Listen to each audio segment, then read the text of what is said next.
প্রথমেই সরি চেয়ে নিচ্ছি, কারণ আমার গলার অবস্থাটা একটু খারাপ।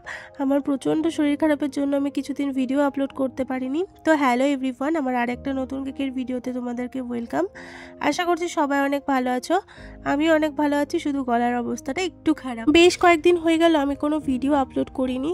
তো রিসেন্টলি আমার শরীরটা বড্ড খারাপ, তো সেই জন্য আমাকে কাজটাই বন্ধ রাখতে হয়েছে। আমি অনেকগুলো অর্ডার ক্যান্সেল করেছি, আবার কিছু কিছু মানুষ রয়েছে যাদের অর্ডার আমি ক্যান্সেল করতে পারিনি। তারা প্রতিনিয়ত আমার থেকে যেহেতু কেক নেয়, তো আমাকে শরীর খারাপের মধ্যে অর্ডার নেওয়া বন্ধ রেখেছিলাম ঠিক আছে, কিন্তু কাজ আর বন্ধ রাখতে পারিনি। ওই প্রচণ্ড শরীর খারাপ নিয়েই আমাকে কাজ করতে হয়েছে। আশা করি তোমরা গলা শুনে এখনই বুঝতে পারছো। আসলে বড্ড শরীর খারাপ, এখনও ঠিক হয়নি। প্রচণ্ড মাথা যন্ত্রণা, ঠান্ডা লাগা থেকে আর কি এরকম প্রবলেমটা হয়েছে, কানে যন্ত্রণা এইসবগুলো। তো এই নিয়ে আমাকে প্রচণ্ড যন্ত্রণায় ভুগতে হচ্ছে। তাও কাজটা তো বন্ধ রাখা যাবে না, কিছু কিছু মানুষকে কখনোই না করা যায় না। তাও আমি অনেককেই বলেছি যে আমি বানিয়ে দিতে পারবো না, বড্ড শরীর খারাপ। তো কী আর করা যাবে, এমনই কাজ যে মানে শরীর খারাপ হলেও কিছু করার নেই। ধরো একটা স্পেশাল দিন, সেই দিনটা চলে গেলে তো আর ফেরত আসবে না। অন্য কোনো জিনিস হলে সেটা আজকের বদলে কালকে দেওয়া যেতে পারে, বাট এটা তো একটা কেক কাটিংয়ের ব্যাপার, একটা সময়ের ব্যাপার। তো সেই অনুযায়ী আমি আর না করতে পারিনি, কিছু কিছু মানুষকে বানিয়ে দিতেই হয়েছে। তো সেই রকমই শরীর খারাপের সময় অর্ডার নেওয়া বন্ধ রেখেছিলাম ঠিকই, কিন্তু কেক বানানো আমার বন্ধ হয়নি।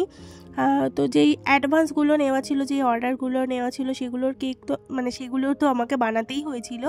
তো সেই অনুযায়ী আমাকে শরীর খারাপের মধ্যেই কাজ করতে হয়েছিল, কিছু করার ছিল না। আর এই কেকটা বানাচ্ছি, এটা কিন্তু মোটেই শরীর খারাপের সময়ের কেক না।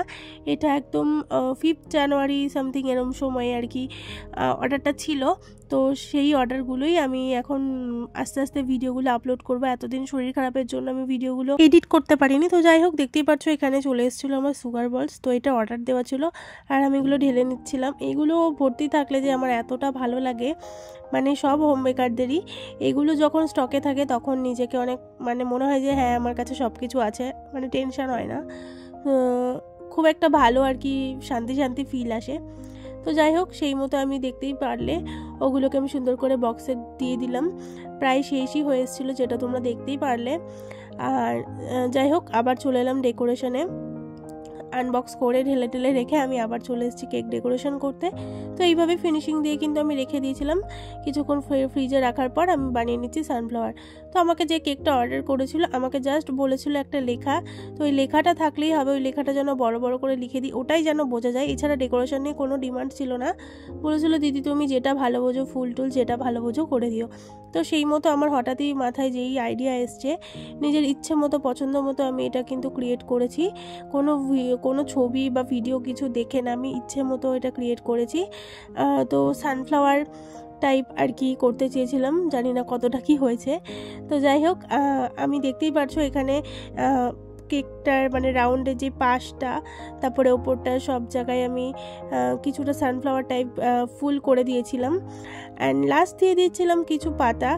আর এইগুলো ছাড়াও কিন্তু পুরো ফুলটাই বেকার লাগে, মানে যেখানে ফুল থাকবে পাতা থাকবে না, সেই জায়গাটা আমার একদমই ভালো লাগে না।